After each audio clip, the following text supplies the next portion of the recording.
சட்ட போராட்டமாகவும் சரி, மனித உரிமை ஆர்வலர்கள் மூலமாக பல்வேறு போராட்டங்களை சந்தையிலே நடத்தக்கூடிய நிலையிலும் இருந்தது பியூசியில்.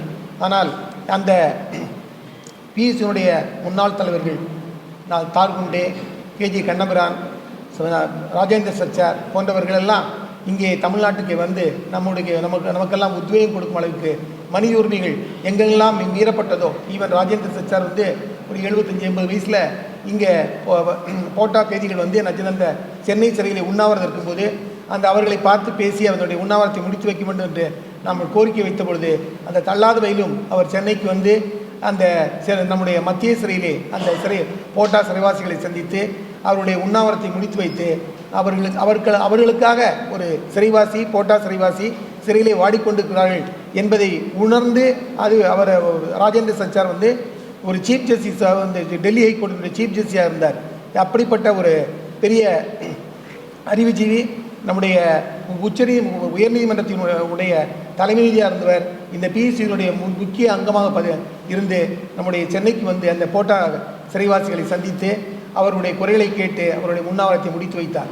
அதை போல இந்த பிஎஸ்சியினுடைய முன்னாள் தலைவர் கேஜி கண்ணபிரான் இந்த என்கவுண்டருக்கு எதிராக, அதாவது வந்து இந்த போலீஸ்காரங்க வந்து காரண காரியம் இல்லாமல் மனிதர்களை சுட்டு பொசுக்குவது, இந்த என்கவுண்டர் போலி மோதல்களுக்கு எதிராக போலி மோதல் எப்படி இருக்க வேண்டும் அதனை இந்த நேஷனல் ஹியூமன் ரைட்ஸ் கமிஷன் அதனை தீர்மானிக்க வேண்டும். அதற்காக முதலாக அந்த தேசிய மனித உரிமை ஆணையத்திலே ஒரு மனுவை தாக்கல் செய்து அந்த மனுவின் அடிப்படையிலேயே ஒரு தாக்கீது வந்தது. அதுதான் முன்னோடியாக இருக்கிறது. அதற்கு பின்னாலே வந்து பியூசியில் வந்து இப்போ 2015 பியூசியில் வந்து உச்சநீதிமன்றத்திலே ஒரு ஆணையை பெற்றிருக்கிறது. அந்த ஆணையின்படி இந்த என்கவுண்டர் இருந்தால் அது என்னென்ன பண்ணணும், அந்த 176A என்கொயரி பண்ணணும் போன்ற பல்வேறு கூறுகளை அந்த பியூசியில் நமக்காக பெற்று தந்தது. அதை போல இந்த 3 சட்டங்களை பற்றி அது எவ்வாறு மனித உரிமைக்கு மீறலாக இருக்கின்றது என்பதை எனக்கு முன்னாலே பேசிய தோழர் சுரேஷ் மற்றும் நாகசேலா அவர்கள் தெளிவாக குறிப்பிட்டுள்ளார்கள். அதன் அடிப்படையிலே நாம் என்ன செய்ய வேண்டும் என்பதைத்தான் நாம் கருத்துமாக இங்கே கூடியிருக்க நாம் எல்லாம் செயல்பட வேண்டும். இது இந்த புதிய சட்டம் அவர் சொல்வது என்னவென்றால், காலனி ஆதிக்கத்திலிருந்து நாம் சுதந்திர இந்தியாவிலே நமக்காக ஒரு சட்டத்தை ஏற்றுகிறோம் என்று சொல்லியிருக்கின்றார்கள். ஆனால் பெயரை மட்டும்தான் மாற்றியிருக்கின்றார்கள். பெயர்களை அதாவது நம்முடைய அரசியல் சாசனத்தை நாங்கள் கான்ஸ்டியூஷன் படி தான் நடக்கிறோம் அப்படின்னு எல்லாருமே கான்ஸ்டியூஷன் எடுத்துக்கிட்டு பிரதம மந்திரியிலே எதிர்க்கட்சி தலைவரும் எல்லா எம்பிகளும் போகிறாங்க. ஆனால் அந்த கான்ஸ்டியூஷனே இங்கே மீறப்பட்டிருக்கு. இந்த பெயர்கள் எல்லாம் நமக்குள்ள நுழையாது. சவுத்து அதே சொல்லியாச்சு. நம்முடைய லாபினிஸ்ட் முன்னாலே வந்து விஐடியில் நடந்த கான்ஃபரன்ஸ்லேயே வந்து நம்முடைய அம்பேத்கர் யூனிவர்சிட்டியுடைய வைஸ் சான்சலர் விஜயகுமாரே சொல்லியிருக்காரு, இந்த சட்டங்களுடைய பெயர்களே வந்து நம்முடைய அரசியல் சாசனத்துக்கு முரணாக இருக்கின்றது. அதை வந்து இங்கிலீஷ் பேரில் தான் வைக்கணும். நீங்கள் வந்து எல்லாரும் புரிஞ்சுக்க மாதிரி இங்கிலீஷ் பேரில் வைக்காமல் இந்த சாட்சியா, கீட்சியா, சங்கீதா, கிங்கீதாலாம் வச்சது வந்து எங்களால் புரிய முடியல அப்படின்னு அவங்க தெளிவாக சொல்லியிருக்காங்க. இதுக்கு இதுவரை எந்த பதிலும் யார்கிட்டருந்து வரவே இல்லை. மத்திய அரசோ நம்முடைய பிரைம் மினிஸ்டர் எப்பவுமே பேசுறது கிடையாது. ஆனால் இதுக்கெல்லாம் மூல காரணமாக இருக்குது அமித்ஷா வந்து என்ன சொன்னால், அமித்ஷாவுடைய ஒரே நோக்கம் வந்து நான் தீவிரவாதத்தை ஒழிப்பேன் அப்படிங்கிறதான் அவருடைய புழக்கமாக வச்சிருக்கிறார். அதன் அடிப்படையில் தான் இந்த சட்டங்கள் மாற்றப்பட்டுக்கிறது தெளிவாக சொன்னாங்க. அதாவது வந்து என்ன சொன்னால், முன்னால் இருந்த சட்டத்தில் நான் முதல்ல தடா சட்டத்திலேருந்து வந்தபொழுது கூட தடா சட்டத்திலே வந்து 60,000க்கு மேலே விசாரணை இந்த 2 ஆண்டுகளுக்கு மேலாக சிறையில் இருக்கின்றார்கள் என்று நம்முடைய இன்டர்நேஷ்னல் புறத்திலலாம் ஹியூமன் ரைட்ஸ் இதிலெல்லாம் வந்து இன்டர்நேஷ்னல் கமிஷன்லாம் போராடினாங்க. அதன் பிறகு தான் வந்து என்ன ஷாகின் வெல்ஃபேர் அசோசியேஷன் ஒரு உச்ச நீதிமன்றத்தினுடைய தீர்ப்பு வந்தது. அந்த தீர்ப்பில் வந்து டெரரிஸ்ட்டை வந்து 4 வகையாக பிரிச்சிருக்காங்க.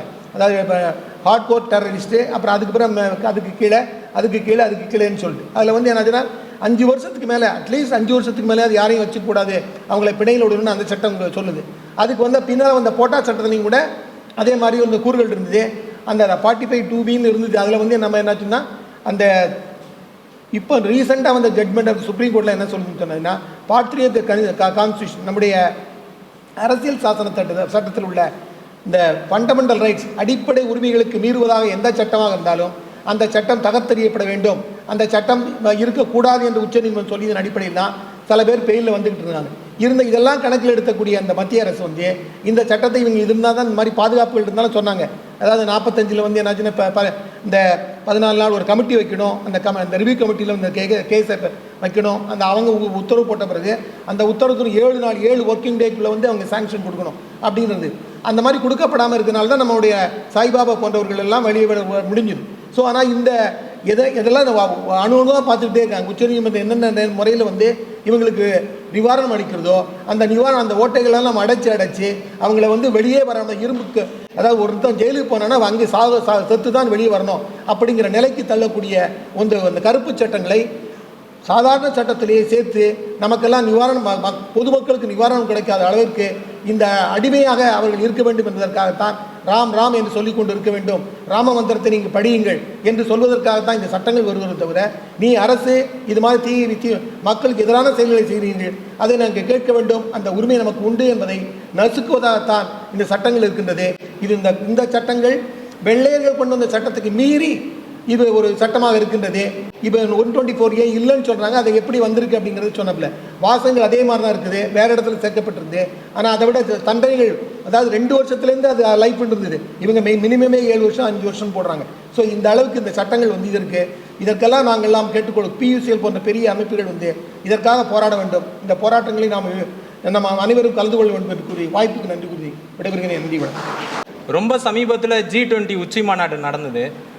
அதில் தென்கொரியா எல்லா நாடுகள் அவங்களோட கருத்துக்களை முன் வச்சாங்க. அதில் ரொம்ப முக்கியமாக விவாதிக்கப்பட்ட ஒரு விஷயம், அந்த எக்கனாமிக் ஆக்டிவிட்டின்னு இன்றைக்கி பேசினார் இல்லைங்களா, அந்த விஷயந்தான். அந்த எக்கனாமிக் ஆக்டிவிட்டிக்கு எந்த ஒரு தடைகளும் இருக்கக்கூடாது. குறிப்பாக தொழிற்சங்கவாதங்கள், தொழிலாளர் உரிமை, கட்டற்ற மூலதன பாய்ச்சல், அப்புறம் வந்து தொழிலாளர் சுரண்டல், இதெல்லாம் வந்து கட்டற்ற முறையில் நடத்தணும். அதை எதிர்த்து எந்த ஒரு கேள்விகளும் எழக்கூடாது. இன்றைக்கி இருக்கிற ஸ்பெஷல் எக்கனாமிக் ஜோன் சட்டங்கள் கூட போதாது, அதை விட அதிதீவிரமான சட்டங்கள் வேணும். எங்களுடைய சுரண்டல்களையும் எங்களுடைய லாப வெறியையும் அதிகரிக்கணும். இதெல்லாம் அந்த G20 மாநாட்டில் வந்து பேசப்பட்டது. அதுக்காக தான் இந்த சட்டங்கள் கொண்டு வரப்பட்டிருக்கு. மூத்த வழக்கறிஞர் சங்கர சுப்பு அவர் பேச சொல்ல கூட ஒரு விஷயத்தை ஹைலைட் பண்ணி சொன்னார். அதில் முக்கியமான ஒரு விஷயம் என்னென்னா, உச்சநீதிமன்றம் இது வரைக்கும் ஏதோ 1-2 விதமாக சில மனித உரிமை தீர்ப்புகளை கொடுத்துருக்கு. அதெல்லாம் ரொம்ப கண்ணும் கருத்துமாக ஆராய்ஞ்சு இந்த ஒன்றிய அரசாங்கம் வந்து இன்றைக்கி என்ன பண்ணியிருக்கு, அது எல்லாத்தையும் நீர்த்து போகிற விதமாக இன்றைக்கி வந்து புதிய சட்ட விதிகளில் கொண்டு வந்திருக்கு. கொஞ்ச நாள் முன்னாடி சென்னை மாவட்ட PUCL சார்பாக ஒரு முக்கியமான கூட்டம் ஒன்று நடத்தணும், மகளிர் தினத்தை ஒட்டி. அது எதுக்கு நடத்தணும்னு பார்த்தீங்கன்னா, வடசென்னையில் நடக்கக்கூடிய போலீஸ் அட்ராசிட்டியை எதிர்த்து நடத்தணும். நீங்கள் வடசென்னையில் பார்த்தீங்கன்னா நைட்டு 10:30 மணிக்கு மேலே யாருமே நடக்கவே முடியாது. நடக்கணும்னா அவனை வந்து ஃபோட்டோ எடுப்பாங்க, உன் பேரை சொல்லு, உன் ஊரை சொல்லு, அந்த மாதிரி டார்ச்சருக்கு நானே அனுபவப்பட்டிருக்கேன். நான் லுங்கி போட்டுட்டு போயிருந்ததுக்காக என்னை வந்து நைட்டு ஸ்டேஷனில் வச்ச அனுபவம்லாம் எனக்கு உண்டு. அப்போ கூட நான் கேட்டேன், இன்ஸ்பெக்டர் நைட்டு 12 மணிக்கு வந்து கேட்டார், ஏன் சார் நீங்கள் அட்வொகேட்டுன்னு சொல்ல வேண்டியதானே அப்படின்னாரு. அப்போ நான் அவரை கேட்டேன், ஏன் சார் இந்த நாட்டில் வந்து ஒருத்தன் வந்து சட்டப்படி நடத்தணும், மனித உரிமையோடு நடத்தணும்னா நான் அட்வொகேட்டாக இருக்கணும், நான் பத்திரிகையாளனாக இருக்கணும், இல்லை எதனா குறைந்தபட்சம் எதனா ஒரு கட்சியில் இருக்கணுமா? இந்த நாட்டு பிரஜைன்ற ஒரு காரணம் போதாதா நான் வந்து ஒரு உரிமையாக சமமாக நடத்தப்படுறதுக்கு அப்படின்னு கேட்டேன். ஆனால் இன்றைக்கி வந்து குறிப்பாக ஒரு விஷயம் சொன்னார், யார்கிட்ட இருந்ததுனாலும் வந்து அவங்க ஆதாரங்களை கேட்கலாம், எனி பர்சன் அப்படின்னு அந்த ஒரு விஷயம் பேசப்பட்டது. அப்போ இனிமேட்டு வந்து இத்தனை நாள் வந்து சட்டவிரோதமாக நடந்துட்டு இருந்தால் அந்த எங்கள் வடசென்னையில் நடந்துருந்த விஷயம் இனி சட்டப்பூர்வமாக நடக்கும். அப்படி அம்பேத்கர் சொன்ன விஷயந்தான் எனக்கு இந்த கூட்டத்தில் முழுக்க ஞாபகமாக அது ஒழிச்சிக்கிட்டே இருந்தது என் காதில். சட்டங்கள் சமத்துவத்தை பேசுகின்றன, ஆனால் அது இயக்கக்கூடிய மனிதர்கள் சமத்துவமற்ற மனநிலையில் இருக்கிறார்கள். அப்போது அந்த சமத்துவமான சட்டங்களும் சமத்துவமற்று தான் இயக்கப்படும்னாங்க. ஆனால் இன்றைக்கி சட்டங்களும் சமத்துவமற்று மாறிடுச்சு. சட்டங்கள் 2 ஃபோரமில் வந்து டிஸ்கஸ் பண்ணப்படும். ஒன்று மக்கள் ஃபோரம், அது வந்து மக்கள் உரிமையை கோரும். ஆனால் இந்த பாராளுமன்றத்தில் மேலேருந்து இயற்றப்படுற எல்லா சட்டங்களும் மக்கள் விரோதமாக தான் இருக்கும். அதிலிருந்தே நாம் இதை புரிஞ்சுக்கலாம். குறிப்பாக இந்த சட்டத்தை பற்றி சொல்லும்போது, சமீபத்தில் உயர்நீதிமன்றத்தில் தமிழ் வழக்காடு மொழியை ஆக்கிறதுக்காக ஒரு உண்ணாநிலை போராட்டம் நடந்தது, காலவரையற்ற உண்ணாநிலை போராட்டம். அதுக்காக மூத்த வழக்கறிஞர் NR இளங்கோ அவர்களை போய் சந்திக்க போயிருந்தோம். அப்போ அவர் தான் சொன்னார், நானும் அந்த ஸ்டாண்டிங் கமிட்டியில் ஒரு மெம்பராக இருந்தேன், இதில் ஒன்றுமே வந்து மக்களுக்கு பிரயோஜனப்படுற அளவில் இல்லை. ஆனால் வந்து நாங்களும் ஸ்டாண்டிங் கமிட்டியிலேருந்து ஒரு ஒப்புக்கு எங்ககிட்டேருந்து ஒரு அறிக்கையெல்லாம் வாங்கினாங்க, நாங்களும் இதை எதிர்த்து தான் அறிக்கை கொடுத்துருக்கோம், பார்க்கலாம் என்ன நடக்குதுன்னாரு. ஆனால் இன்னைய வரைக்கும் அவங்க எதிர்த்து கொடுத்த அறிக்கையின் மீது கூட ஒரு விவாதம் நடக்கலை. இன்றைக்கி சக வழக்கறிஞர் கேட்ட கேள்வி தான் நம்மளும் கேட்க தோணுது, அடுத்து என்ன பண்ண போகிறோம்? நாம் இப்படியே அமைதியாக இருந்தால், இந்து கோட் பில் தோற்கடிக்கப்பட்ட போது அம்பேத்கர் சொன்ன வார்த்தை தான், அழுவதற்கு அழுகுரலின்றி கேட்பாரின்றி ஓசையின்றி ஒழிக்கப்பட்டது ஒரு அழுகுரல் அப்படின்னாரு. அந்த மாதிரி நம்ம அழுகுரல் வந்து எந்த ஒரு எதிர்ப்புமே இல்லாமல் நிறைவேற்றப்படும். நன்றி, வணக்கம். நீங்கள் ஹிந்தியை ஜென்ரலாக ஓவர் எல்லா நேஷன்ஸ்லேயும் நம்ம ஒஃபிஷியல் லாங்குவேஜாக கொண்டு வரணும் நீங்கள் நினைக்கிறீங்கன்னாக்கா, நான் ஹிந்தி ஸ்பீக்கிங் ஸ்டேட்ஸில் எல்லா அசம்பிளிஸ்லையும் section 3(3) of the official languages act, எல்லா நான் ஹிந்தி ஸ்பீக்கிங் ஸ்டேட்ஸில் where they have not accepted Hindi as official language, அவங்க அசம்பிளியில் ஒரு ரெசல்யூஷன் பாஸ் பண்ணணும். அத்தனை ஸ்டேட் கவர்மெண்ட்ஸ், நான் Hindi speaking state governments resolution pass பண்ண பிறகு அந்த ரெசல்யூஷனு பார்லிமெண்ட்டில் பாஸ் ஆகும். அதுக்கப்புறமா தான் நீங்கள் ஹிந்தியில் மட்டும் நீங்கள் கொண்டு வரலாம். பட் அப்படியும் what is official language? Hindi in Devanagari script. ஆனால் இந்த 3 சட்டங்கள் நீங்கள் பார்த்தீங்கன்னாக்கா, இட் இஸ் த டைட்டில் மட்டும் it is Hindi in English script. So Hindi in English script is not constitutionally permissible. So நீங்கள் டைட்டிலே பார்த்தீங்கன்னாக்கா, டைட்டிலே அவங்க கொண்டு வர விதானமே அந்த லாங்குவேஜே நம்ம கான்ஸ்டியூஷனுக்கு அகேன்ஸ்டாக இருக்குது. ஸோ இது this is only to show கவர்மெண்ட்டோட நாங்கள் எது வேணாலும் பண்ணலாம், பார்க்கலாம், நீங்கள் என்ன தான் பண்ண முடியும் அన్న ஒரு போர்வையில் தான் போயிட்டுருக்காங்க. இப்போ உங்களுக்கு முன்னாடி இப்போ என்னென்ன நாங்கள் இப்போ ஒரு 10 நாளில் ஐபிசி, சிஆர்பிசி, எவிடன்ஸ் ஆக்ட் மாற்றி இந்த செக்ஷன் அந்த செக்ஷன் ஒரு லைன் வரிக்கு நாங்கள் கம்பேர் பண்ணி படிச்சுட்டே இருக்கோம். படிக்க புது விஷயம் எங்களுக்கே தெரிய வருது. இன்னும் கூட நாங்கள் முழுசாக படிச்சிருக்கோம் புரிஞ்சிருக்கோம்னு சொல்ல முடியாது. எதனாலன்னா சிலதெல்லாம் அந்தந்த சிச்சுவேஷனில் தான் சிலது புரியும். இன்னொன்று என்னன்னாக்கா, டோட்டல் கன்ஃபியூஷன். அவங்க மொத்தமாக என்ன பண்ணியிருக்காங்க, பெருசாக ஆக்சுவலாக ஒன்றும் மாற்றலை. ஒரு 95% பழைய ஐபிசி, பழைய சிஆர்பிசி, பழைய எவிடன்ஸ் ஆக்ட் தான் இருக்குது. ஆனால் இவங்க பண்ணது எப்படின்னாக்கா, ஒரு டப்பாக்குள்ளே நம்ம எல்லாம் போட்டுட்டு எல்லாம் ஷேக் பண்ணி போட்டால் எப்படி இருக்கும், அந்த மாதிரி எல்லா செக்ஷன்ஸும் அந்த டப்பாக்குள்ளே போட்டு அது ஷேக் பண்ணி போட்டதில் ஒரு செக்ஷனும் ஒரு நம்பரில் வருது. ஸோ நம்மளுக்கு எல்லாமே நம்ம கம்பேர் பண்ண வேண்டியதாக இருக்குது. ஐபிசியில் இந்த 302 ஐபிசி நம்மளுக்கு எல்லாருக்கும் தெரியும், 420 எல்லாருக்கும் தெரியும். ஆனால் இன்றைக்கி 420 is not 420, 420 is some other section, 302 is வேறு செக்ஷன். ஸோ ஜூலை 1 அப்புறமா ஏதாவது கொலை நடந்தால் போலீஸ்காரங்க தெரியாமலேயே கூட 302 வழக்கம் போல் போடுறதுக்கு வாய்ப்பு இருக்குது. ஆக்சுவலாக அப்போ அவங்க செப்பரேட் செய்ய தப்பான ஒரு செக்ஷன்லேயே அவங்க எஃப்ஐஆரை ரெஜிஸ்டர் பண்ண போகக்கூடிய சூழ்நிலை வரும், கண்டிப்பாக வரும். எதனாலன்னா இது நம்மளுக்கு தேவையில்லாத ஒரு குழப்பம். பிகாஸ் ஒரு அமெண்ட்மெண்ட்ஸ் கொண்டு வரணும்னா இருக்கிற சட்டத்திலேயே தாராளமாக அமெண்ட்மெண்ட்ஸ் கொண்டு வரலாம். இதுக்கு முன்னாடி கொண்டு வந்திருக்காங்க, 2013 கொண்டு வந்திருக்காங்க, 18 ஏகப்பட்ட புது ப்ரொவிஷன்ஸே கொண்டு வந்திருக்காங்க.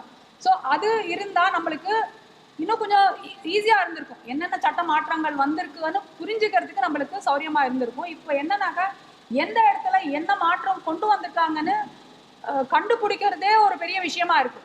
ஏதோ ஒரு இடத்துல ஒரு சென்டென்ஸ் மாற்றுறாங்க, இல்லைன்னா ஏதோ ஒரு வரி எடுத்துடுறாங்க, இல்லைன்னா புதுசாக ஒரு வரி சேர்க்குறாங்க, பாக்கி எல்லாம் ஒன்றா தான் இருக்கும்.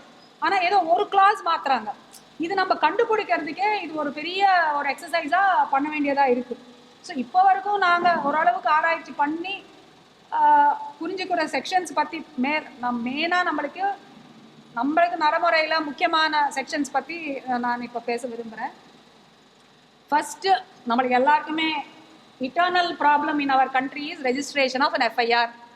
நம்ம எல்லாருக்கும் இருக்கிற ப்ராப்ளம் என்ன, போலீஸ் ஸ்டேஷனில் போய் கம்ப்ளைண்ட் கொடுத்தேன், ஆனால் போலீஸ்காரங்க பதவி பண்ண மாட்டேங்கிறாங்க. அன்னது தான் நீங்கள் ஹைகோர்ட்டில் இருக்கிற 90% கேசஸ் 482 ஹைகோர்ட்டில் direction to the police to register FIR தான் வரும். இல்லைன்னா மேஜிஸ்ட்ரேட் கோர்ட்டில் 156(3) சிஆர்பிசி, அதெல்லாம் பழைய சிஆர்பிசியில் டைரக்ஷன் டு ரெஜிஸ்டர் எஃப்ஐஆர் தான் வரும். இதுதான் மெயின் ப்ராப்ளமே நம்ம நாட்டில். இதுக்கு முன்னாடி ஓல்டு சிஆர்பிசியில் என்ன இருக்கு?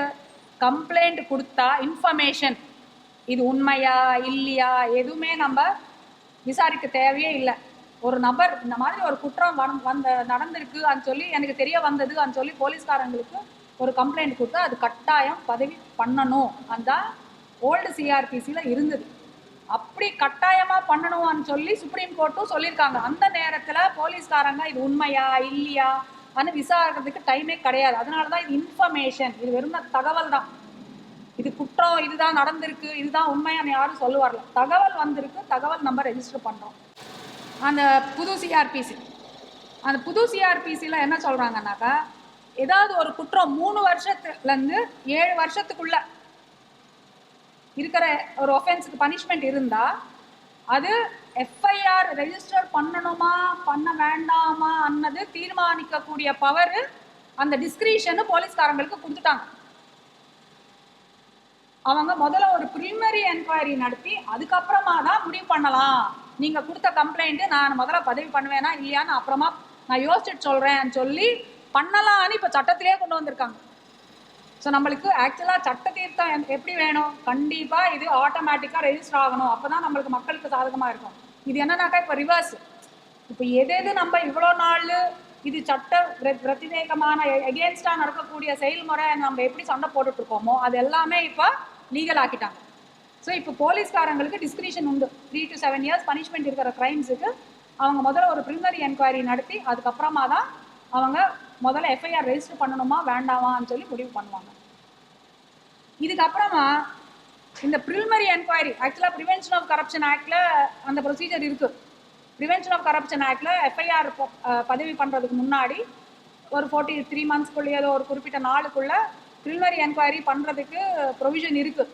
ஆனால் பல வருஷமாக அறப்போர் இயக்கத்தில் அவங்க கேஸ் போட்டிருக்காங்க. அந்த ப்ரிலிமினரி என்கொயரி ஸ்டேஜ்லேயே பல வருஷமாக இருக்குது.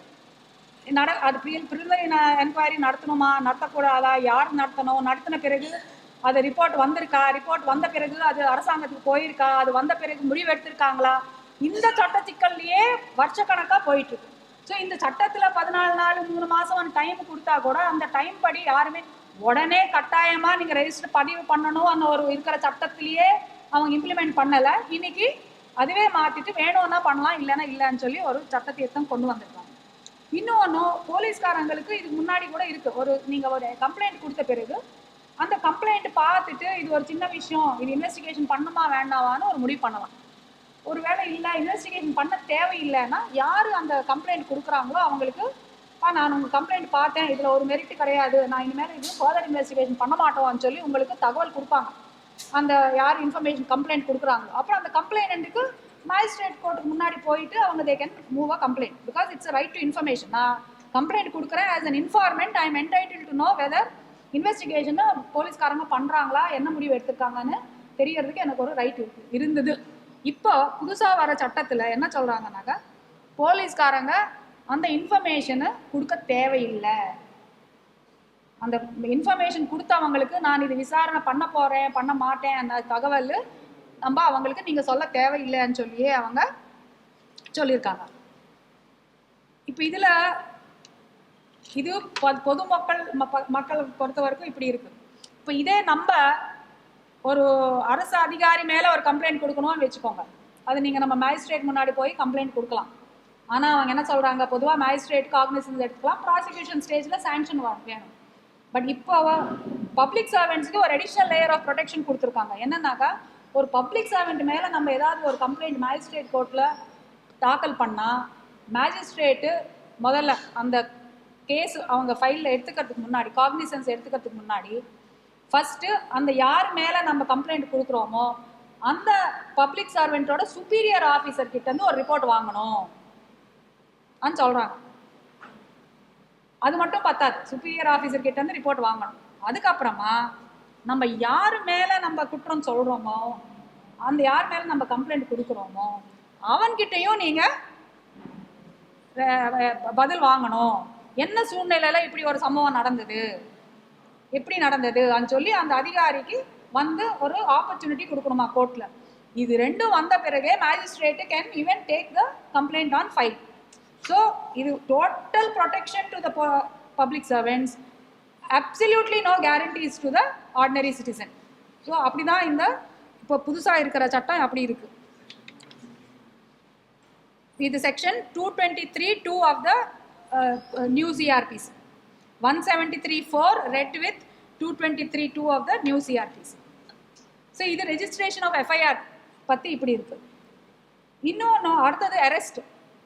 நம்மளுக்கு ஃபஸ்ட்டு எஃப்ஐஆர், நம்ம அக்யூஸ்டாக, அடுத்தது நம்மளுக்கு மெயினாக டெய்லி நம்ம மீட் பண்ண வேண்டியது அரெஸ்ட். இவ்வளோ நாள் ஹேண்ட் கஃபிங் அன்னது பண்ணக்கூடாது, ரொட்டீனாக போலீஸ்காரங்க ஹேண்ட் கஃப் பண்ணக்கூடாதுன்னு சொல்லி சுப்ரீம் கோர்ட் பல தடவை சொல்லியிருக்காங்க. Because it is a violation of your dignity. நீங்கள் அக்யூஸ்டாக இருக்கலாம், அப்படியானா நீங்கள் சும்மா ஹேண்ட் கஃப் போட்டு லீட் செயின் போட்டு நீங்கள் அவங்கள அந்த மாதிரி ட்ரீட் பண்ணக்கூடிய கூடாதுன்னு சொல்லி சுப்ரீம் கோர்ட்டு அந்த பிரேம்சங்கர் சுக்லா காலத்துலேருந்து, அது 1970s ஜட்மெண்ட்ஸு நிறையா இருக்குது, பண்ணக்கூடாது. நீங்கள் அப்படி அந்த ஒரு அக்யூஸ்டு அவங்க எஸ்கேப் ஆகிறதுக்கு வாய்ப்பு இருக்குது, அவன் வைலண்ட் ஆகிறதுக்கு வாய்ப்பு இருக்குதுன்னா நீங்கள் ஒரு மனு அங்கே கோர்ட்டு முன்னாடி தாக்கல் பண்ணி இந்த காரணத்துக்காக எனக்கு இவனை ஹேண்ட் கஃப் பண்ணுறதுக்கு அனுமதி கொடுங்கன்னு சொல்லி அந்த கோர்ட்டு முன்னாடி மனு போட்டு தான் அவங்க ஒரு வாட்டியும் ஒரு முறையும் இப்போ ஒரு ரிமாண்டுக்கும் அவங்க கூட்டு வரச்சே இந்த அக்யூஸ்டு டேஞ்சரஸ், நாங்கள் ஹேண்ட் கஃப் பண்ணணும்னு சொல்லி முதல்ல அங்கே இருக்கிற நீதிமன்றத்தில் பெட்டிஷன் போட்டு அனுமதி வாங்கி தான் பண்ணணும். அது நடைமுறையில் யாரும் பண்ணுறதில்லை, அது வேற விஷயம். ஆனால் இதுதான் சட்டத்தில் இருந்த ப்ரொவிஷன். இப்போ என்ன சொல்கிறாங்க, செக்ஷன் 43(3)ல் ஹேண்ட் கஃபிங்கு பண்ணலாம் அனே சொல்லிட்டாங்க. எதுக்கு இந்த வம்பெல்லாம், கிளியராக அவங்களுக்கு பவர் கொடுத்துடலாமே அப்படின்னு சொல்லிட்டு இப்போ ஹேண்ட் கஃபிங் தாராளமாக பண்ணுங்கன்னு சொல்லி போலீஸ்காரங்களுக்கு அனுமதி சட்டத்திலேயே கொடுத்துருக்காங்க. இன்னொன்று, அரெஸ்ட் பண்ண பிறகு ஆக்சுவலாக இந்த டிகே பாசு கேஸில் நம்மளுக்கு செக்ஷன் 41(41)A நிறைய ப்ரொவிஷன்ஸு அமெண்ட்மெண்ட்ஸ் வந்தது சிஆர்பிசிலேயே. அது எதுக்காக, அரெஸ்ட் பண்ணுறச்சே நிறையா வாட்டி அந்த தகவல் யாருக்குமே தெரியாது, அரெஸ்ட் பண்ணுறவங்களுக்கு கிரவுண்ட்ஸ் ஆஃப் அரெஸ்ட் கொடுக்கணும். ஸோ இது எதுவுமே ஆக்சுவலாக நடைமுறையில் போலீஸ்காரங்க பண்ணுறதில்லை. ஸோ சட்ட திருத்தமாகவே கொண்டு வந்திருக்காங்க சிஆர்பிசி, ஓல்டு சிஆர்பிசியில். ஸோ நீங்கள் முதல்ல சும்மா எல்லாரையும் ஒரு எஃப்ஐஆர் இருந்தாலே உடனே அரெஸ்ட் பண்ணணும்னு எந்த சட்டத்திலையும் சொல்லலை. அந்த நபர், அந்த அக்யூஸ்டு நாளைக்கு எஸ்கேப் ஆகிடுவான், இல்லைன்னா அவன் வெளியில் இருந்தால் இருக்கிற எவிடன்ஸ் எல்லாம் டேம்பர் பண்ணுவான், அவன் ட்ரையலுக்கு வரமாட்டான், ஆஜராக மாட்டான், அப்படி ஏதாவது ஒரு காரணம் இருந்தால் தான் முதல்ல அரெஸ்டே பண்ணணும். சட்டத்தில் அப்படி தான் இருக்குது. ஆனால் நம்ம ஊரில் எஃப்ஐஆர் இருந்தாலே அரெஸ்ட் பண்ணணும், அடுத்தது அரெஸ்ட் தான், அந்த மாதிரி ஒரு ப்ரொசீஜர் வந்துடுச்சு. நம்ம எல்லாருக்குமே மனசில் அப்படி தான் இருக்குது. பட் அரெஸ்ட் பண்ண பிறகு அவங்க சுப்ரீம் கோர்ட்டில் என்ன சொல்கிறாங்க, நீங்கள் கிரவுண்ட்ஸ் கொடுக்கணும், அரெஸ்ட் மெமோ, அங்கே இருக்கிற ஃபேமிலி மெம்பர்ஸுக்கு அரெஸ்ட் மெமோவில் அவங்கக்கிட்ட கையெழுத்து வாங்கணும், ஒரு விட்னஸ் இருக்கும், இதெல்லாம் பழைய சிஆர்பிசியில் இருக்குது. அண்ட் அவங்க என்ன சொல்கிறாங்கனாக்கா, எண்ட் ஆஃப் த டே அவங்க எல்லாமே போலீஸ் ஹெட் குவார்ட்டர்ஸ், டிஸ்ட்ரிக்ட் ஹெட் குவார்ட்டர்ஸ்க்கு இன்றைக்கி இவங்களெல்லாம் அரெஸ்ட் பண்ணியிருக்கோம் தகவலும் போகணும். ஸோ அது பழைய சிஆர்பிசியிலே இருக்குது. ஹெட் குவார்ட்டர்ஸில் நோட்டீஸ் போர்டில் போடணும், இன்னாரெல்லாம் இந்த போலீஸ் ஸ்டேஷனில் அவங்க அரெஸ்ட் பண்ணியிருக்காங்க. இப்போ என்ன போட்டிருக்காங்கனாக்கா, கொண்டு வந்தது இதோட கான்சிக்வன்ஸ் என்னன்னு சொல்லி நம்ம புரிஞ்சுக்கிறதுக்கு ரொம்ப அவசியம். இந்த அரெஸ்ட் ஆன ஒரு நபரோட நேமு, அட்ரெஸ்ஸு, டீட்டெயில்ஸ் எல்லாமே ஒரு போலீஸ் ஸ்டேஷன்லேயும் டிஸ்பிளே பண்ணணும். அது நோட்டீஸ் போர்டில் மட்டும் இல்லாமல் அது டிஜிட்டல் ஃபார்ம்லேயும் இருக்கணும் அப்படின்னு சொல்லி இப்போ இந்த புது சட்டத்தில் சொல்லியிருக்காங்க. ஸோ இதோட ப்ராப்ளம் என்ன, ஒரு பக்கம் ஒரு வாதம் இருக்குது, இதெல்லாம் ஒரு டிரான்ஸ்பரன்சிக்கு, டார்ச்சர் நடக்கிறது, இல்லீகல் அரெஸ்ட் நடக்கிறது, அதனால இது இருந்தால் நல்லதுன்னு ஒரு கருத்து இருக்குது. ஆனால் இந்த டார்ச்சர் இது எல்லாமே எப்போ நடக்கும், அரெஸ்ட்டு போலீஸ்காரங்க சட்ட ரீதியாக காமிக்கிறதுக்கு முன்னாடியே நடக்கும். இந்த இல்லீகல் டிடென்ஷனில் இருக்கிறச்சே தான் எல்லா டார்ச்சரும் நடக்கும். ஒரு வாட்டி அவங்க ரிமாண்ட் பண்ணியோ இல்லைன்னா அரெஸ்ட்ன்னு சொல்லி ரெக்கார்ட் பூர்வமாக இந்த தேதியில் இந்த நேரத்தில் நாங்கள் இந்த ஆளை அரெஸ்ட் பண்ணோம்னு சொல்லி ரெக்கார்டில் கொண்டு வந்த பிறகு டார்ச்சர் நடக்காது பொதுவாக. ஸோ இதனால அந்த ஒரு பெனிஃபிட் வருவான்னு நான் நினைக்கல. பட் இதனால இருக்கக்கூடிய கான்சிக்வன்சஸ் என்னன்னாக்கா, ஒரு அக்யூஸ்டோட ப்ரைவசி இருக்காது. இப்போ அது இல்லாமல் நீங்கள் ஒரு ஆனர் கில்லிங் ஒரு சுச்சுவேஷன் பார்த்துக்கோங்க, ஒரு inter religious marriage, inter cost marriage. பொதுவாக என்ன ஆகும், பெண்கள் சைடு அந்த இப்போ if the man is a Dalit or a Muslim, they might file cases of kidnapping, abduction, இப்படியெல்லாம் போடுறதுக்கு வாய்ப்பு இருக்குது. ஸோ இது எல்லாமே இன்னார் தான் இந்த செக்ஷன் எஃப்ஐஆர், இவங்களோட அட்ரஸ் இது, இவங்களோட பேர் அட்ரஸ் எல்லாம் நீங்கள் கொடுத்தீங்கன்னாக்கா, there is every danger that it will affect the safety and security of not just the accused but also the family. இப்போ நம்ம போலீஸ் ஸ்டேஷன் போய் ஓஹோ இதுதான் நான் இவனோட அட்ரெஸ்ஸு சார், அவன் வீட்டுக்கு போய் நம்ம அவங்க இருக்கிற குடும்பத்தில் எல்லாருக்கும் ஒரு பாடம் சொல்லி தரலாம் ஆனால் ஒரு சொல்கிறதுக்கு வாய்ப்பு இருக்குது. ஸோ அந்த அக்யூஸ்டோட சேஃப்டி, செக்யூரிட்டி, ப்ரைவசி எல்லாமே பாதிக்கப்படும். இன்னொன்று ஃபார் இன்ஸ்டன்ஸ் நம்மளுக்கு இது என்ன ஐடென்டிஃபிகேஷன் பரேடு இந்த ஆளு தான் அதெல்லாமே கூட witnesses investigation we also get hampered. இது பற்றி யோசிக்காமல் எல்லாமே டிஸ்பிளே பண்ணுங்கன்னு சொல்கிறதுல நிறைய சிக்கல்கள் வரும்னு நாங்கள் எதிர்பார்க்குறோம். அடுத்தது ரிமாண்டு. ரிமாண்டில் இப்போ சங்கர்லிங்கன் சார் சொல்கிறதுக்கு கொஞ்சம் வித்தியாசமாக இருக்குது. எதனாலன்னா இப்போ வரைக்கும் போலீஸ் ரிமாண்டு பொதுவாக தெரிய 2 kinds of remand, police remand, judicial remand. Judicial ரிமாண்ட்னா ஜெயிலில் போடுவாங்க, போலீஸ்னா போலீஸ் கஸ்டடியில் இருக்கும். போலீஸ் ரிமாண்டு பொதுவாக நீங்கள் அரெஸ்ட் ஆன பிறகு ஃபஸ்ட்டு 15 days தான் போலீஸ் ரிமாண்டு கேட்க முடியும். மொத்தமாக 15 நாள் தான் போலீஸ் கஸ்டடி கேட்க முடியும். அது கூட அரெஸ்ட் ஆன பிறகு இருக்கிற முதல் 15 நாள் தான் நீங்கள் போலீஸ் கஸ்டடி கேட்க முடியும். பொதுவாக எந்த மேஜிஸ்ட்ரேட்டும் முழுசாக 15 நாள் போலீஸ் கஸ்டடி கொடுக்க மாட்டாங்க. ஃபஸ்ட்டு ஒரு 2 நாள் கொடுப்பாங்க, அப்புறமா திருப்பி வேணும்னா அவங்க ஒரு எக்ஸ்டென்ஷன் போடணும். ஸோ 4-5 நாளுக்கு மேலே பொதுவாக கொடுக்க மாட்டாங்க. அப்படி கொடுத்தாலும் 15 நாளுக்கு மேலே போலீஸ் கஸ்டடி அவங்க கேட்கவே முடியாது. சட்டத்திலேயே அதுக்கு இடம் இல்லை. அது நிறைய சுப்ரீம் கோர்ட் ஜட்மெண்ட்ஸ் எல்லாம் வந்துடுச்சு. That it's only first 15 days தான் நீங்கள் போலீஸ் கஸ்டடி கேட்க முடியும். ஆனால் இப்போ என்ன பண்ணியிருக்காங்கனாக்கா இந்த புது சட்டத்தில் அந்த 15 நாள் கணக்கு அப்படியே வச்சுருக்காங்க. ஆனால் இந்த 15 நாள் if the offence permits 60 days remand. இப்போ நீங்கள் லைஃப் சென்டென்ஸ், டெத் சென்டென்ஸ் ஆனால் 90 days வரைக்கும் ரிமாண்ட் பண்ணலாம், இல்லைன்னா 60 days ரிமாண்டு. 60 days ரிமாண்ட் இருக்கக்கூடிய ஒஃபென்சஸுக்கு ஃபஸ்ட்டு 45 days எப்போ வேணாலும் போலீஸ் கஸ்டடி கேட்கலாம்னு சொல்லியிருக்காங்க. 90 days ரிமாண்ட் இருக்கக்கூடிய ஒஃபென்சஸ்க்கு ஃபஸ்ட்டு 60 days எப்போ வேணாலும் போலீஸ் கஸ்டடி கேட்கலாம். ஸோ அது எப்படின்னாக்கா இப்போ இன்றைக்கி அரெஸ்ட் பண்ணுறாங்க, ஃபஸ்ட்டு ஒரு நாள் போலீஸ் கஸ்டடி கேட்குறாங்க, அப்புறமா மேஜிஸ்ட்ரேட்டுக்கு ஜுடிஷியல் ரிமாண்டு ஜெயிலுக்கு போகிறாங்க, அப்புறமா ஒரு மாதம் கழித்து திருப்பி இல்லைங்க எங்களுக்கு திருப்பி போலீஸ் கஸ்டடி வேணும்னு சொல்லி இன்னொரு பெட்டிஷன் போடலாம். ஸோ இந்த மாதிரி ஒரு 45 நாளுக்கும் இல்லைன்னா 60 நாளுக்கும் மாற்றி ஜுடிஷியல் கஸ்டடி, போலீஸ் கஸ்டடி மாற்றி கேட்கலாம். டோட்டலாக 15 நாள் தான். பட் இதில் என்ன சிக்கல்னாக்கா பொதுவாக 15 days அந்த போலீஸ் கஸ்டடி முடிஞ்ச பிறகு தான் எல்லா அக்யூஸ்டும் ரிலாக்ஸ்டாக இருக்காங்க. அப்போ தான் ஏதாவது ஃபோர்ஸ்ட் கன்ஃபெஷன்ஸ், ஏதாவது அவங்ககிட்ட கையெழுத்து வாங்கினா எல்லாமே ரிட்ராக்ட் பண்ணதை அதுக்கப்புறமா தான் பண்ணுவாங்க. ஜெயிலுக்குள்ளே போனால் சேஃப், போலீஸ்காரங்க கை வைக்க முடியாது சொல்லி அப்போதமாக அவங்க தைரியமாக முன்னுக்கு வந்து என்ன சித்திரவதை பண்ணாங்க, என்ன இப்படி பண்ணாங்க, என்னை கட்டாயப்படுத்தி கையெழுத்து வாங்கினாங்க, என்னை கட்டாயப்படுத்தி இப்படி பண்ணியிருக்காங்கன்னு சொல்லி இது எல்லாமே அந்த டைமில் தான் இந்த retraction of all these first coerced confessions எல்லாமே நடக்கும். ஆனால் இப்போ இந்த போலீஸ் கஸ்டடியோட ஒரு டேஞ்சரு 45 நாளுக்கு அப்படியே தொடங்கும், இல்லைன்னா 60 நாளுக்கு தொடங்கும். ஸோ ஒரு அக்யூஸ்டுக்கு ஜுடிஷியல் கஸ்டடிக்கு போன பிறகும் அந்த பயத்தோடு தான் இருக்கணும். ஸோ இது from a rights perspective it is a very retrograde provision. In fact நம்ம போலீஸ் கஸ்டடியே இப்போ நீங்கள் நம்ம கரப்ஷன் கேசஸ் எல்லாமே ரெக்கார்ட்ஸ் படி தான் இருக்கும். போலீஸ் கஸ்டடியில் இவங்க சொல்கிறத வச்சு தான் அவங்க இன்வெஸ்டிகேஷன் பண்ணுவோன்னா அப்புறம் இன்வெஸ்டிகேஷன் பவர்ஸ் எதுக்கு? நீங்கள் ஒரு சயின்டிஃபிக் இன்வெஸ்டிகேஷனே பண்ணாமல் எல்லாமே ஒரு 4 தட்டிட்டு அதுக்கப்புறமா கன்ஃபெஷன் வாங்கி தான் அதுதான் கேஸ்ன்னு சொன்னால் அப்புறம் போலீஸ்காரங்களே தேவையில்லையே. யார் வேணாலும் ஒரு 4 தட்டினா அது நம்மளுக்கு கன்ஃபெஷன் வந்துடும். இன்ஃபேக்ட் ஒரு வாட்டி மிஸ்டர் கனபிரான் கோர்ட்லேயே சொன்னார், ஒரு டிஸ்ட்ரிக்ட் ஒரு ஜட்ஜ் முன்னாடி செஷன்ஸ் கோர்ட்டில், நீங்கள் கன்ஃபெஷன் பற்றி பேசுகிறீங்களா? அது ஜட்ஜ் சொன்னார், எல்லாம் கன்ஃபெஷன் கொடுத்துட்டாங்களே, அந்த கன்ஃபெஷன் தானே, நீங்கள் எல்லாரையும் வெளில அனுப்புங்க, நீங்கள் மட்டும் தனியாக கோர்ட்டில் இருங்க, ஒரு 10 நிமிஷத்தில் நீங்களே ராஜீவ்காந்தி கொலை நான் தான் பண்ணேன்னு கன்ஃபெஷன் கொடுத்துருவீங்கன்னு சொல்லி சொன்னார். ஸோ ஒரு பயத்தில் ஒரு டார்ச்சர் டைமில் யார் வேணாலும் எதுக்கு வேணாலும் கன்ஃபெஷன் கொடுக்கறதுக்கு வாய்ப்பு இருக்குது. So police custody is giving way to continue to torture. அடுத்தது ரொம்ப சிக்கலான ப்ரொவிஷனு செக்ஷன் 107. செக்ஷன் 107ல் pending trial attachment of property பண்ணலாம்.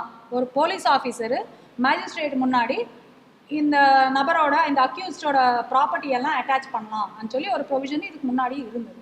ஆனால் இப்போ வரக்கூடிய ஒரு ப்ரொவிஷன் என்னன்னாக்கா அட்டாச் மட்டும் பண்ணது மட்டும் இல்லை, நீங்கள் அந்த சொத்து எல்லாமே எடுத்துட்டு யார் பாதிக்கப்பட்டிருக்காங்களோ அவங்களுக்கு எல்லாருமே நீங்கள் டிஸ்ட்ரிபியூட் பண்ணிடலாம். இதெல்லாம் என்ன? Pending investigation, pending trial. இன்வெஸ்டிகேஷனே பண்ணாமல் ட்ரையலே முடியாமல் நீங்கள் எப்படி இந்த முடிவுக்கு வரீங்க? இந்த சொத்து அட்டாச் பண்ணுறது ஓகே, அது ஒரு பாதுகாப்பு. பட் இது எப்படி விக்டிம்ஸ்க்கு நான் டிஸ்ட்ரிபியூட் பண்ணுறேன் அன்னது it is prejudging the issue.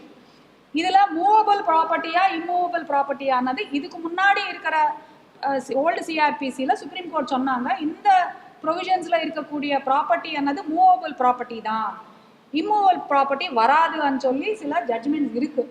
ஆனால் நம்மளுக்கு இந்த சட்டத்தில் இனிமேல் வரக்கூடிய இன்டர்பிரிட்டேஷன்ஸ் எப்படி இருக்கும்னு சொல்ல முடியாது.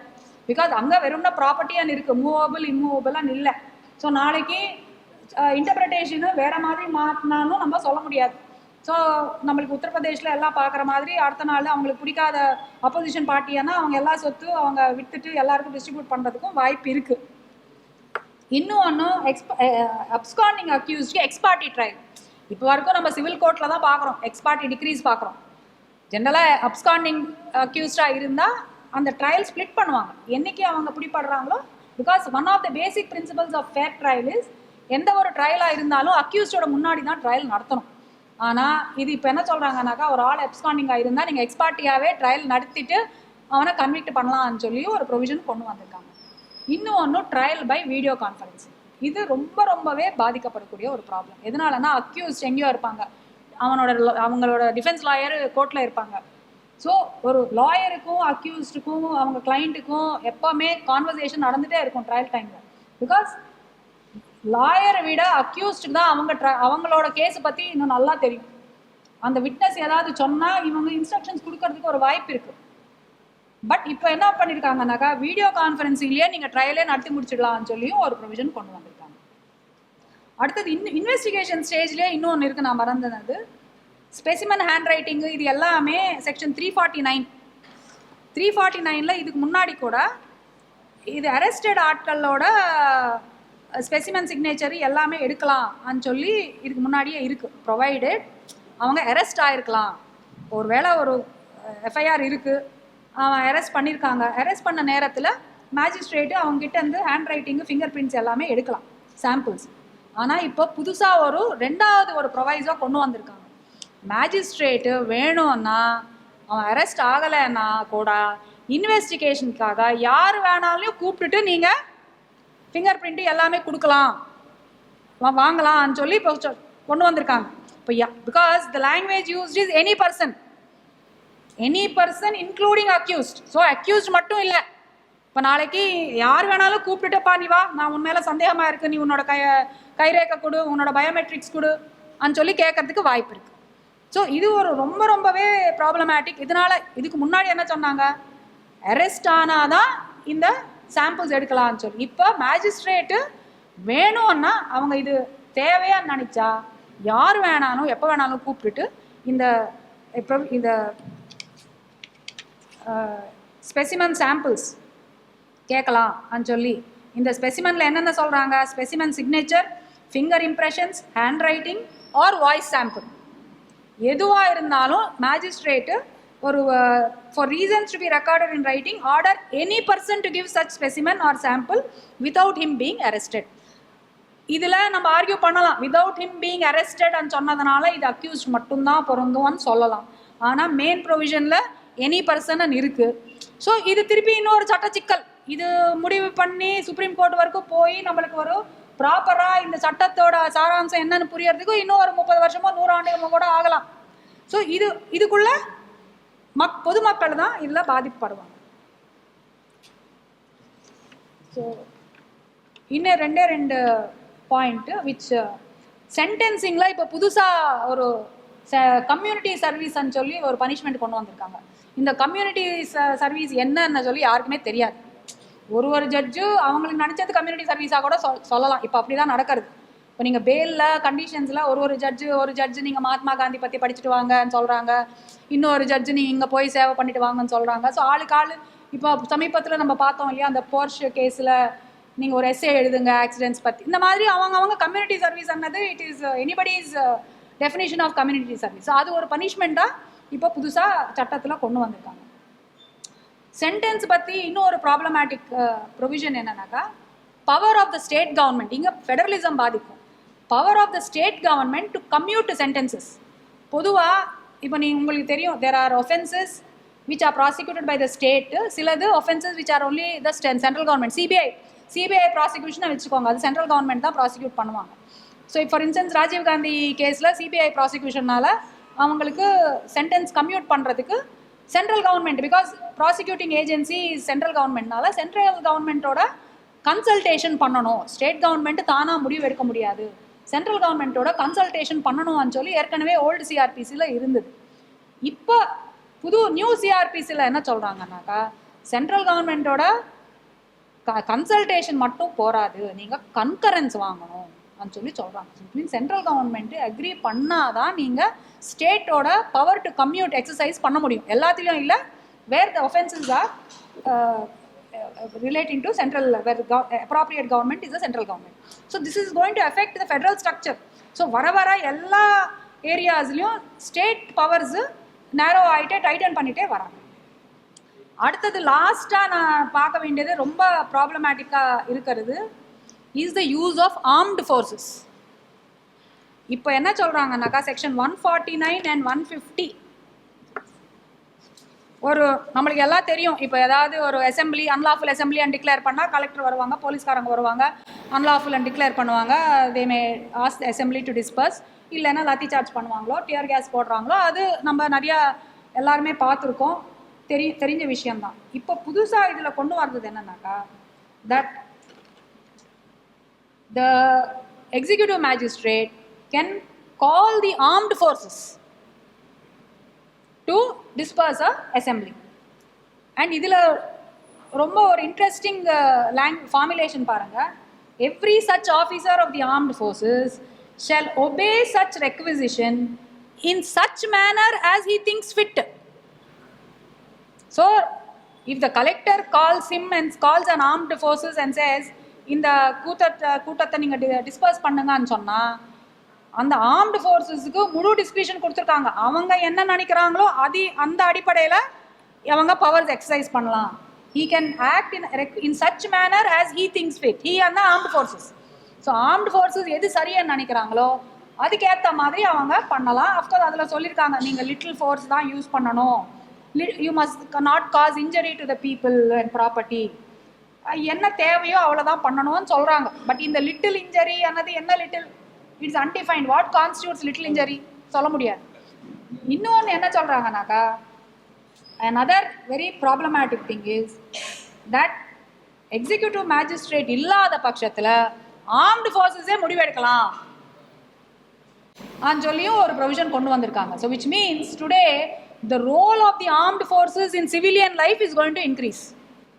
ஸோ ஆர்ம்டு ஃபோர்ஸஸே எக்ஸிக்யூட்டிவ் மேஜிஸ்ட்ரேட் இல்லைன்னா அங்கே இருக்கிற ஆர்மி ஆஃபீஸரே இல்லைப்பா நான் தான் முடிவு பண்ணுவேன், இவங்கெல்லாம் இங்கே ப்ரொடெஸ்டே பண்ணக்கூடாது அன்னு சொல்லி நாளைக்கு முடிவு எடுத்துகிட்டு அவங்களே பண்ணலாம்.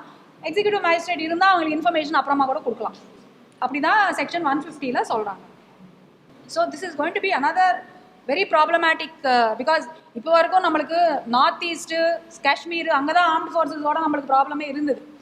இது பார்த்தா அதாவது ஆர்ம்டு ஃபோர்ஸஸ் ஆனால் போலீஸ் கிடையாது, ஆர்மி தான் நம்ம சொல்கிறோம். ஆர்ம்டு ஃபோர்ஸஸ் ஆனாலே போலீஸ் வேறு, ஆர்ம்டு ஃபோர்ஸஸ் வேறு. ஆர்ம்டு ஃபோர்ஸஸ் ஆனால் ஆர்மி தான். ஸோ ஆர்மியாக இப்போ சாதாரண சிவில் லைஃப்பில் இப்போ ஆர்ம்டு ஃபோர்ஸஸுக்கு இவ்வளோ ஃப்ரீ ஹேண்டு கொடுக்குறாங்க. ஒரு சாதாரண கூட்டம், ஆமாம், அது ஆர்ம்டு ஃபோர்ஸஸ் ஆனால் அது டெஃபினிஷன் பண்ணியிருக்காங்களான்னு கூட தெரியாது, நாளைக்கு அது பார்க்கணும். நீங்கள் கேட்குறச்சே தான் அந்த டவுட் எனக்கே வருது. ஸோ இந்த டெஃபினிஷன் செக்ஷன் ஒன்றுக்கும் நம்ம டெஃபினிஷன் பார்க்க வேண்டியதாக இருக்குது. So this is going to be another problematic section as far as the new CRPC is concerned. So with this I will conclude, because Suresh will talk about the IPC provisions, enna problem irukko, but I have confined myself to the procedure code and highlighted the main things. இப்போ கூட படிக்க புதுசாக நாங்கள் கண்டுபிடிக்கிறோம். So இது எல்லா பாயிண்ட்ஸும் நான் சொல்லியிருக்கேன், நான் சொல்ல மாட்டேன். நம்ம நடைமுறையில் தான் இன்னும் நிறையா சிக்கல்கள் நம்மளுக்கு தெரிய வரப்போகிறது. ஸோ ஃப்ரம் நம்மளுக்கு மண்டே அன்னைக்கு இந்த சட்டங்கள் நடைமுறைக்கு, unless the central government does something, from Monday this problem is going to be faced by all of us. Thank you.